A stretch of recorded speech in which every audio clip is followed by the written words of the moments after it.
Welcome to The Hammer, where we hit the nail on the head with insights from the world of Canadian renovation and custom home contracting. Now here's your host, the editor of Canadian Contractor magazine, Patrick Flannery.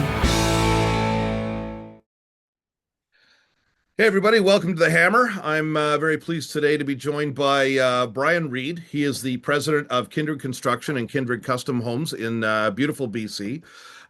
He has joined me today to talk about all things BC construction, but specifically some regulatory and legal changes that have gone on out there, and they're very interesting, I think, to everybody in the country because all of our provincial governments are scrambling to try to do something to get housing moving. This is Bryan's going to talk to us a little bit about what's happening in BC. So, Bryan, glad to see you. Thanks for joining us. Appreciate you having me. Happy to be here. Yeah. So let's start off with give us a bit on your background and tell us a bit about Kindred. Sure. So my background, I was raised in a construction family. Kindred was started by my parents in 1980. So I was born into it and spent my youth growing up on job sites, child labor. And I was fortunate enough to head away for university, got a dual degree and ended up getting into law school. I practiced as attorney very briefly in New York before finding myself in real estate acquisitions and development in Dallas, subsequently in real estate brokerage in Shanghai. That was a product of the global financial crisis in 2008, virtually eliminating the business that I was a part of down in Dallas. And over the course of the Olympics, I was at home visiting. My dad's succession plan wasn't going the way that he'd hoped. And so over the course of a couple hours of lunch, I relatively sort of haphazardly throw, why don't I buy the business? And about a year and change later, my wife and I had moved home to Vancouver to assume some of the responsibilities to leading what would be the next stage of Kindred. And from there, we've taken what was a somewhat modest enterprise and turned it into something pretty significant. Kindred's background was small scale, single family builder in the early 80s, morphed into this broad-based mid-sized commercial group that still focused almost exclusively on the custom home sector, but would do the odd restaurant and office building and the like. We've been operating throughout the province of British Columbia, primarily the Sea to Sky corridor and the Fraser Valley for the better part of 45 years, and are slowly venturing out and becoming somewhat geographically agnostic. I think, again, a product of where the market is today. And currently have a modest presence in Calgary. We're working throughout the entirety of the province of BC up through the Okanagan, and have recently planted a flag in Northwest Territories where we'll be doing something in Yellowknife. So some considerable growth and some fun adventures over the last 15 years, and looking forward to what we're up to next. You're a busy man. Shanghai, that Yeah. place is unbelievable, isn't it? It was an absolute blast. We Yeah. were very, very lucky to, you find your people when you're over there. We found a great group of friends. My wife absolutely adored it. I think we'd still be there if it wasn't for what was afforded to us here with Kindred. It was an unbelievable experience. I highly encourage anybody who's afforded a chance to do something a little bit out of the norm before they jump into what will be the next 20, 30 years of their life to take that chance. Yeah, I took a trip out there once. It would have been about 2010, and I encourage every Canadian to try to do it if you can, because living in this country, you cannot wrap your head around a billion people. You cannot. You cannot. You cannot understand it until you see even a little slice of what that looks like. Yeah, were you there for Expo? No, I was there for a wood conference. Okay. Yeah. There was Expo. My only other experience with that when I was very, very little for Expo 86, and seeing the domestic tourism that came into Shanghai for Expo was just mind-blowing. It was unbelievable, the volume of people there. There had to have been 40 million people within Shanghai alone. Yep. The tower cranes just Yeah. going right out to the horizon. You're flying in the ships on the ocean right out to the horizon, waiting to get Yeah. into port. Yeah. like we don't get it. Yes. Yeah, it's Or anyway. the That you mentioned Shanghai, and it just brought all the yeah. memory back. Yep. So okay, good. Let's talk. Let's talk about what we're supposed to talk about. The I guess let's start. Let's start a little general. Regulatory burden. It's something that everybody in this industry is complaining about. Smart people, analysts, commentators, everything are blaming it, or at least giving it a substantial proportion of the blame for this for the slowness in residential construction that we're seeing. Here in Ontario, it's certainly been the case. We had, I think, the lowest housing starts last year that we've ever had in an environment where everyone is screaming that we need to get this thing going. Um, how would you characterize the situation in BC over the last few years? What how much of your experience would mirror that? Yes, relatively similar. Housing starts are down considerably. Uh, I think that regulatory burden is certainly a part of that. I think that the economic cycle that we find ourselves in probably has a little bit more to play. It's just prohibitively expensive to deliver housing with current economics. Mhm. And that's making it challenging for anybody to undertake something that will make a significant difference in what is a massive problem. Mhm. The regulatory burdens make it so that you cannot rely on what may have been possible at the time that you started. And that makes it quite complex for somebody to want to take that risk. When the market is trending upwards, that risk is palatable. When the market is volatile, it is not. And so I don't feel that people are willing to hope that they can get approvals, hope that they can get through a municipal or provincial regulatory environment that is challenging when the prospect of making money is already very challenging. And so that overly burdensome approach is enough to put something that might be tenable to turn it into something that nobody will start. Do you have the same issue there with development charges? I mean, here they spiraled out of control. Basically, the municipalities started using them for more and more things that were only tangentially related to the actual construction project. Similar scenario. Yeah, we we probably not too dissimilar from most in Ontario. We get taxed to death in BC, Mhm. and the environment that the developers have with getting projects approved and the fees that they pay are no different. It's such that you are paying into a account that becomes a pot of money behind a veil that you don't know where it's going towards. And like people on the development side of this industry would be far better suited to answer the question, but it's 30 to 40% of a unit cost. I believe it might be more than 40. And so housing will in turn become more expensive because the developer cannot internalize that cost. It's very, very problematic and something that needs to be solved. Yeah. Approval, slowness, development charges, those seem to be the main things. Where I just wanted to be a little more specific about what we're talking about when we talk about regulatory burden, because I mean Yes. that could mean a lot of things. I mean, I know I assume BC's environmental laws as well are probably, if anything, stronger than ours.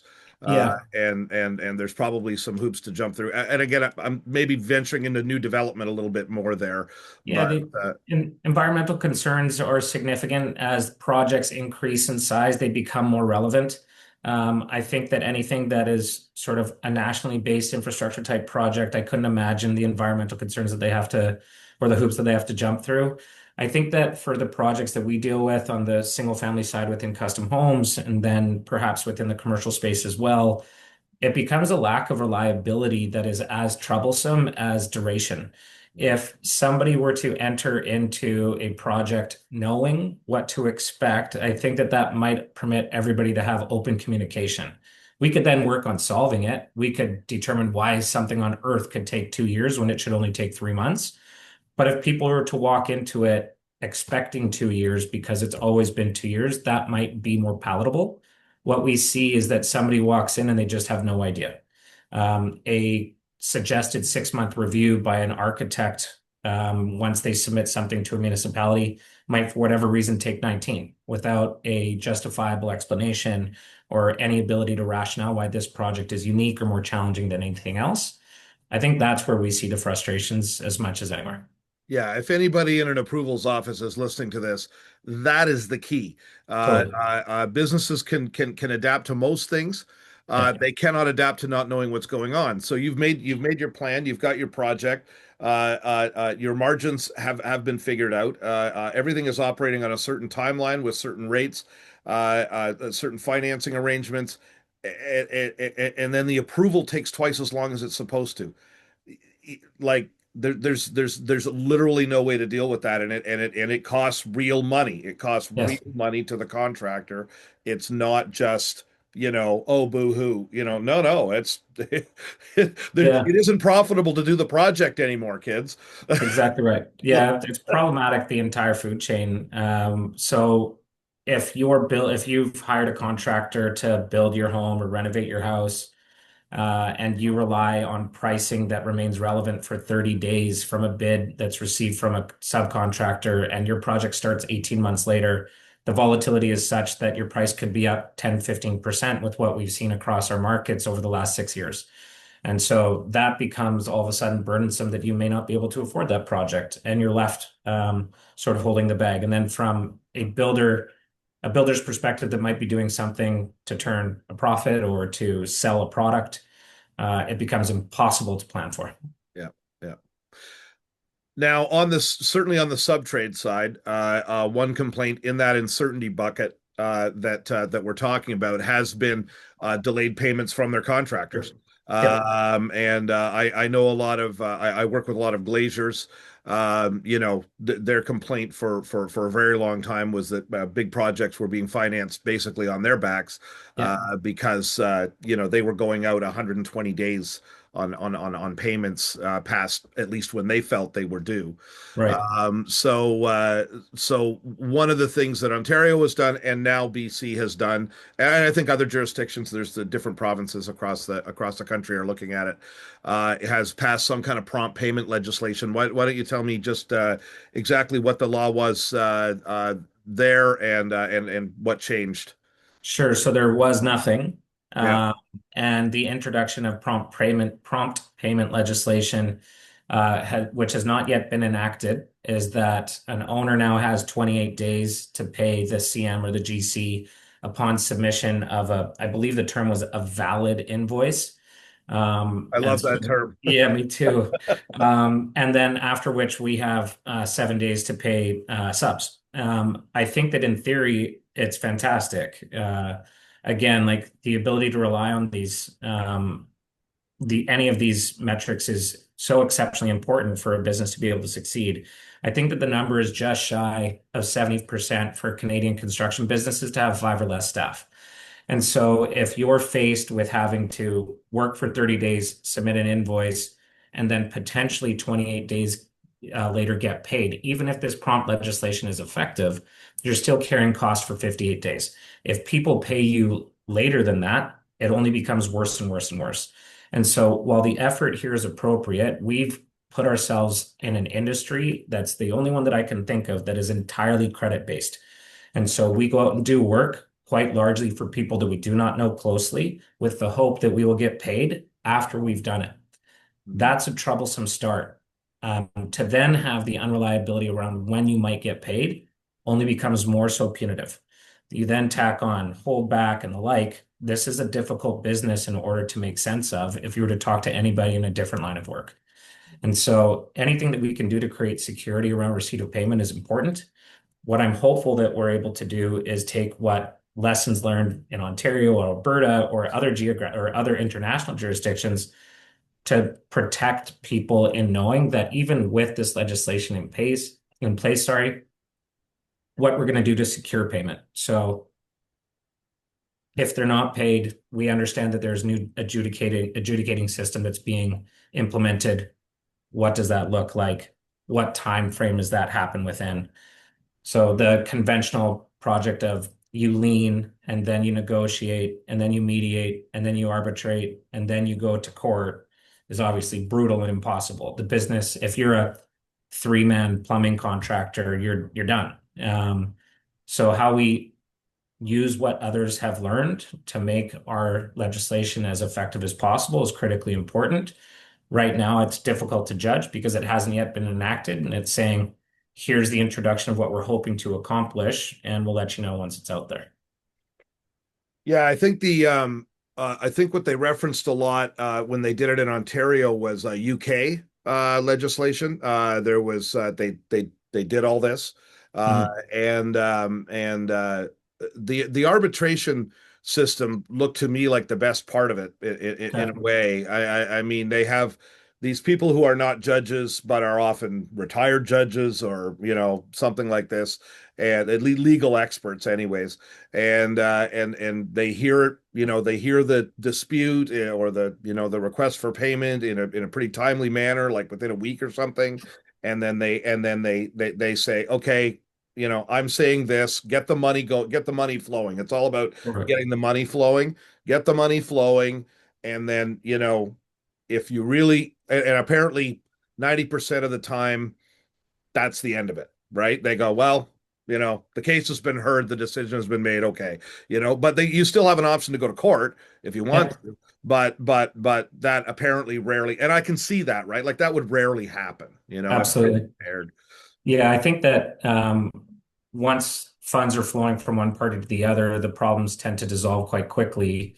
Uh, that's great to hear that it happens in such a abbreviated time frame. Yeah. If we could avoid, something lingering for another 30, 60 days, then that would be an unbelievable step forward for us in BC.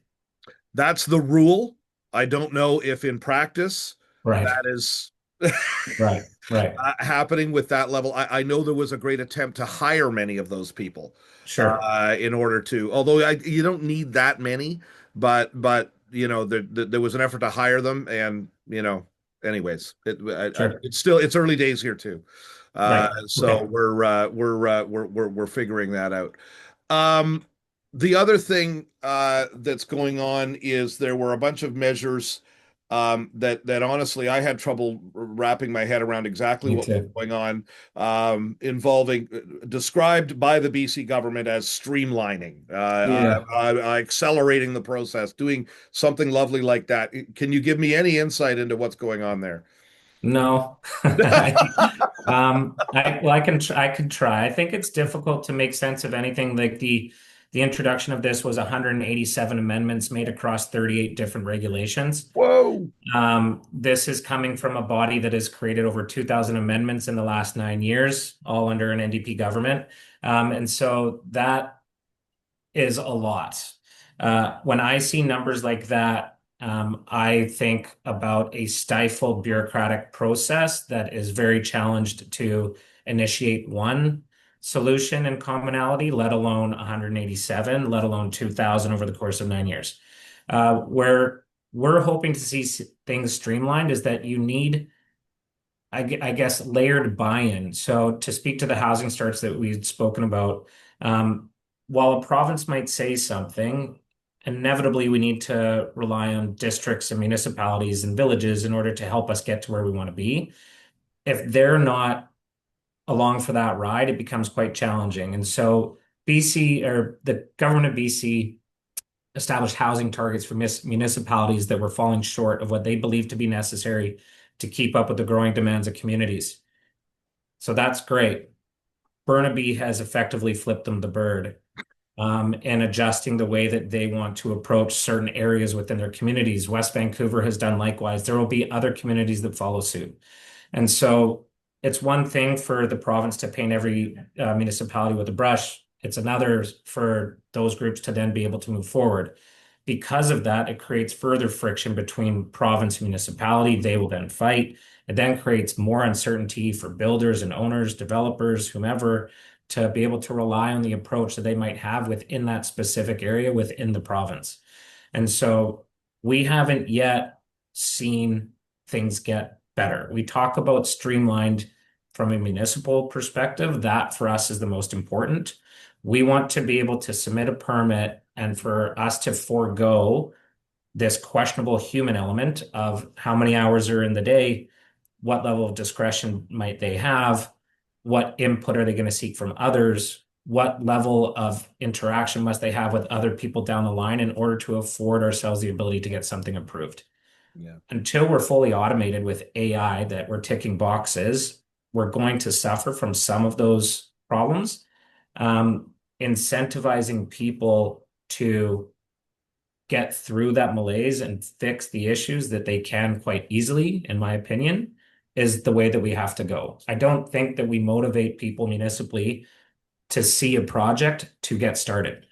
So, as an example, say, municipal governments will go, we've approved 1,200 units over the last year.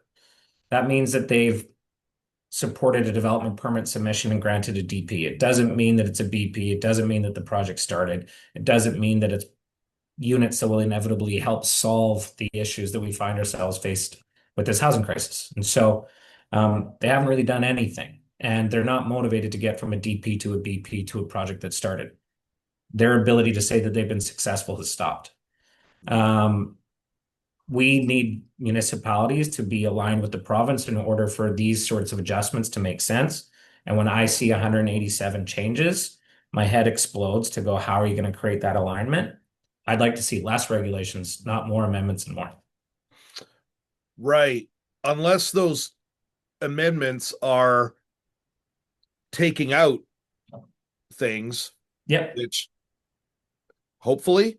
Yeah, so they have done some things like they talked about modernizing contaminated site regulations for a very specific area of permitting. That's good. Yeah. Like, but I would love to see 187 bullet points that explain what they're deleting to make something simpler rather than adding more complexity. I don't believe that that document yet exists, but I really look forward to it. I do think that the people in the provincial government here in BC are motivated to make things simpler. They know that their path to political success is paved in easing the tension and delivering housing and making life more affordable, and permitting people a level of reliance and being able to do something. So they get that. They're motivated to achieve that. I just haven't yet seen that on a piece of paper. Yeah, that I think is the key. I mean, we have unruly municipalities here too, but I think to a lesser extent. Right. From what I've heard over the years, it's pretty Wild West in BC as far as the province says X and the town goes, nah, no, not Yeah. so much. Yeah. Exactly right. Yeah, and uh, but even out here, I was at a conference where Doug Ford was speaking earlier this year, and he was explaining how when he talks to his American counterparts about trying to do XYZ on housing, and that he's begging hat in hand to the municipalities to follow along, and they can't believe it. They're Right. like, well, just tell them. Yeah. Yeah. Exactly right. And it's not how it's apparently not how our system works. So I mean, but I mean, as long as the problem the municipalities always seem to have is their own resources, right? So do you have anything like we have a software group out here that's trying to do a harmonized building code database, so that you can know if if your project is approved in one municipality, you can easily show it to another one and say, look, it meets it, it meets it. Anything like that going on there? I'm not sure about a tech driven group. We do have arms within BC Housing, which is our lender of non-market rental for the government of BC.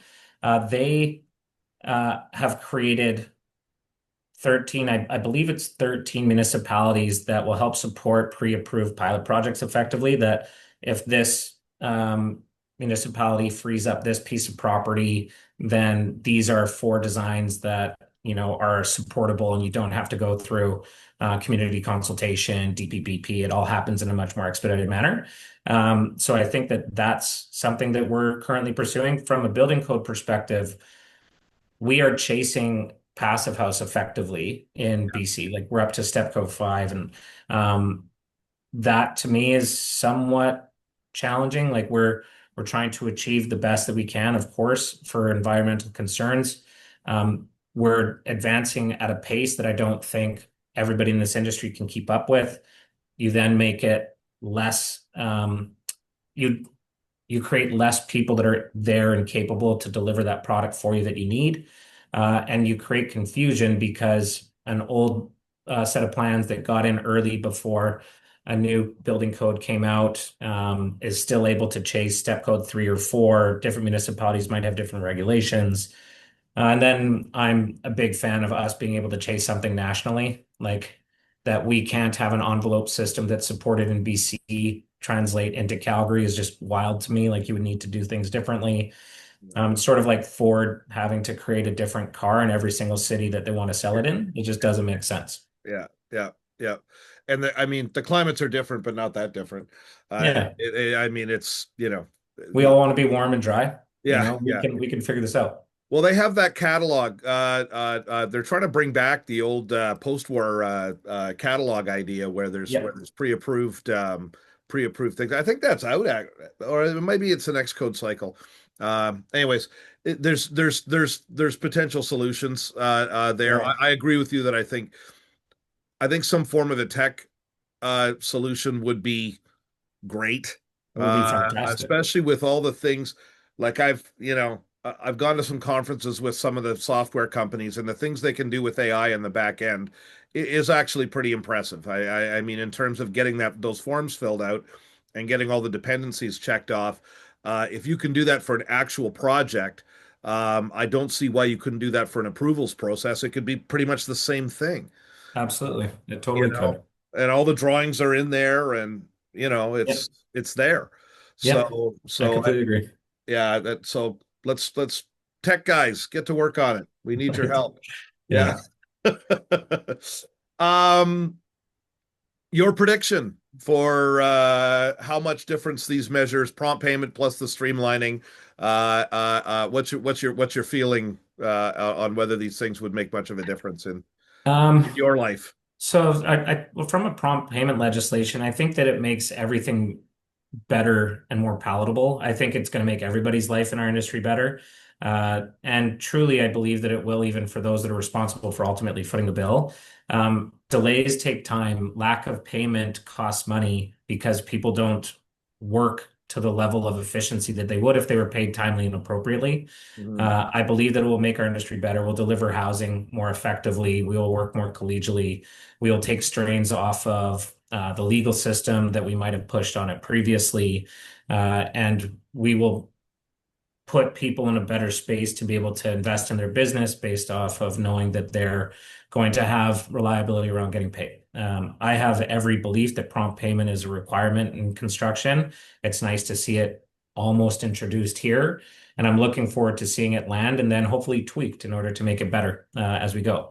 As far as streamlining regulations, I think that we have to do it. As you'd alluded to earlier, I think that if it's 187 deletions, we're going in the right way.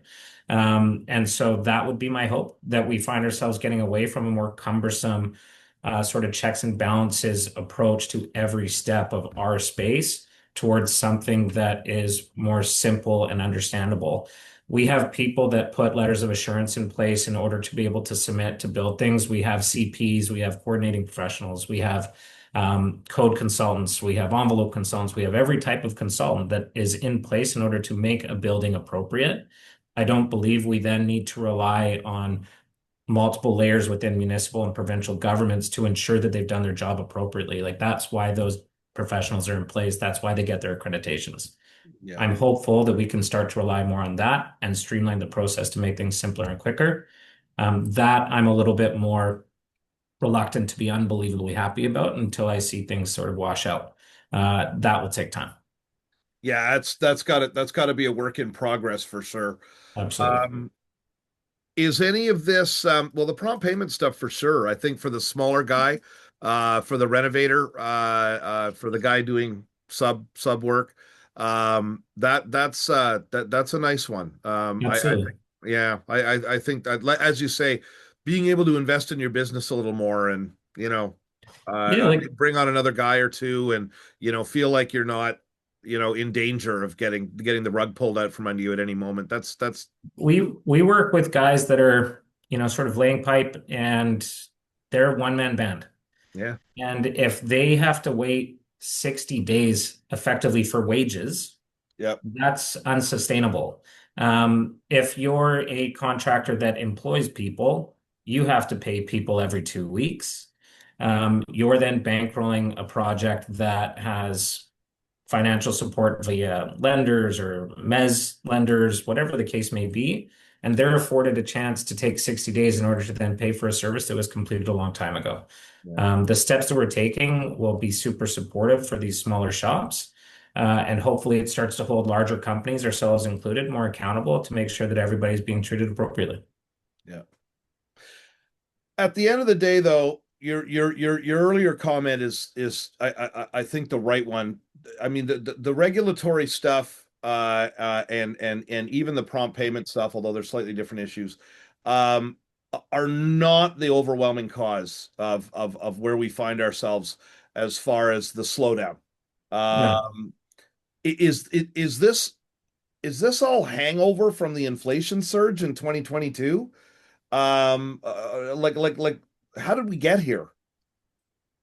man, I don't, I don't, Sorry, because I yeah, mean, in 2021, it was great.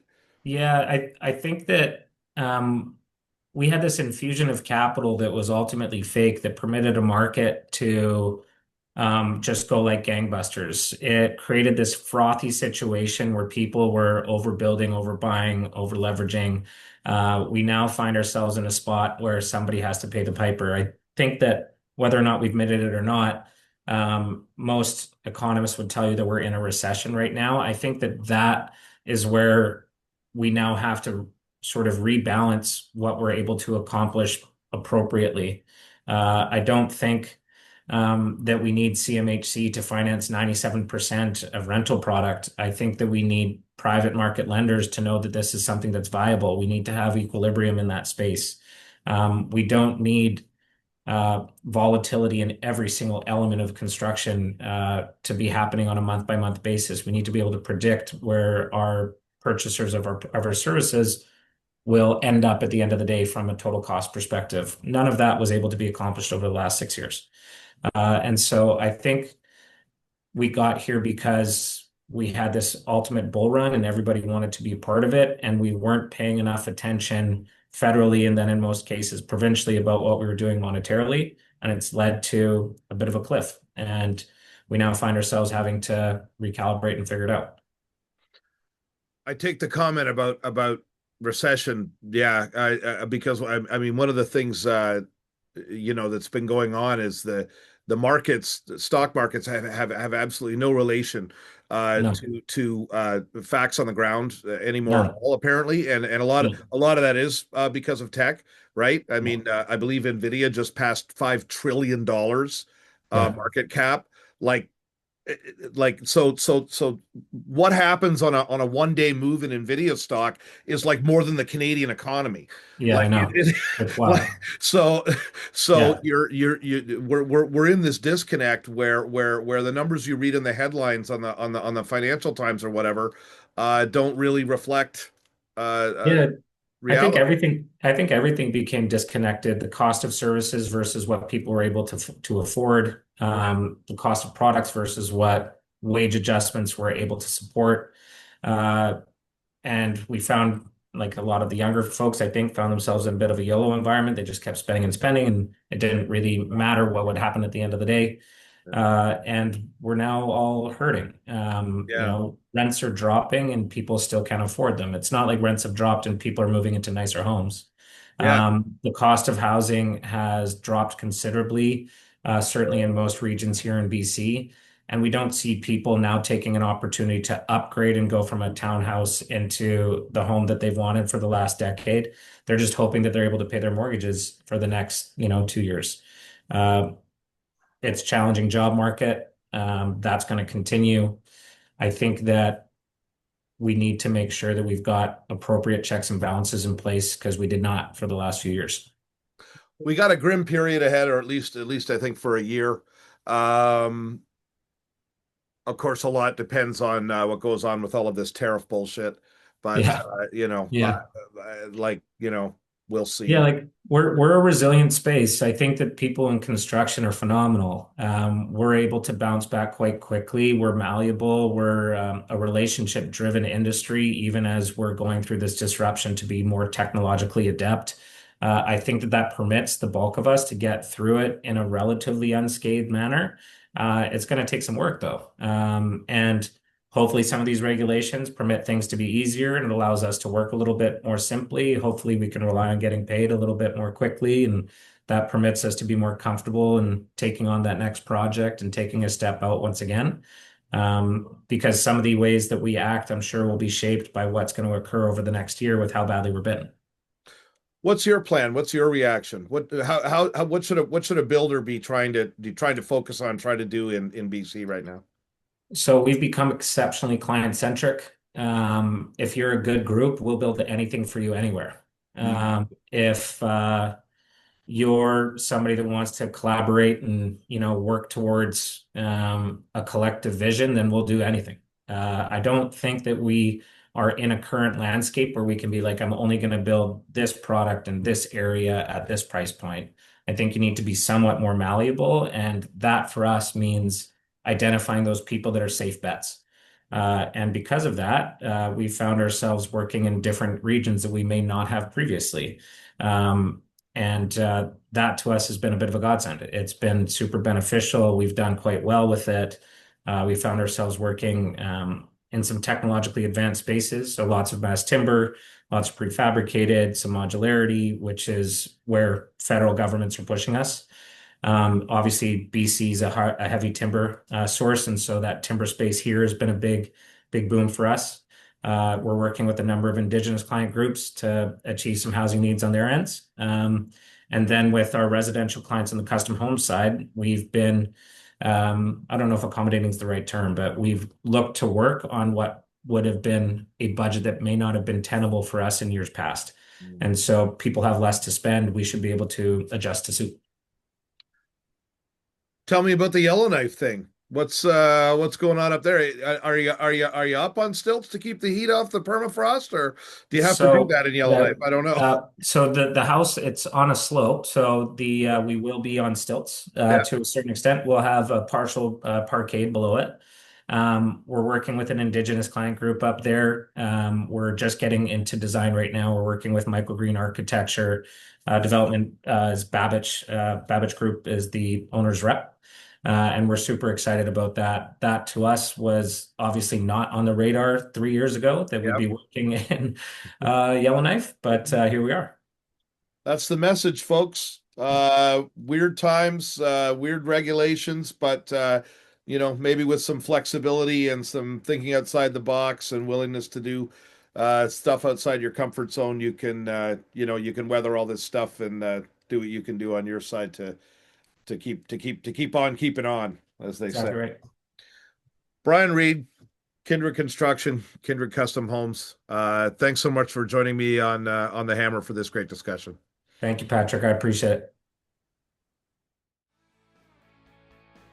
Thanks for listening to The Hammer. You can find episodes online at CanadianContractor.com or subscribe on your favorite podcasting service. The Hammer is presented by Canadian Contractor Magazine.